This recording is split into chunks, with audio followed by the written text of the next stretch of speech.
mga baby, may kukwento ako sa inyo kaganina. Doon sa may mall, kung saan kami kumain kaganina.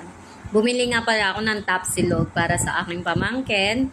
Then, nagbayad ako, tapos kinuha ko yung tapsilog. Ang sabi niya sa akin, ma'am, sabi niya, may lahi po ba kayo? Sabi ko, wala po. Sabi niya, Pilipina ka po? Sabi niya, sa akin. Then, sabi ko, opo. Sabi niya, mukha po kasi kayong ano, sabi niya, mukha daw akong Bombay. sabi ko sa kanila, sabi ko, ang dami na po nagsasabi sa akin yan. Marami na po na nagsasabi sa akin na mukha daw po akong Bombay. So, hindi na po ako nagtataka kung bakit nila sinasabi yun. Hindi ko rin alam. Siguro nga nakikita nila sa akin siguro sa mga mata ko, tapos sa ilong ko. Pero sabi ko, Pilipina po ako. Sabi nila, ang ganda daw ng face natin. So, pinaganda lalo yan ng eyelash.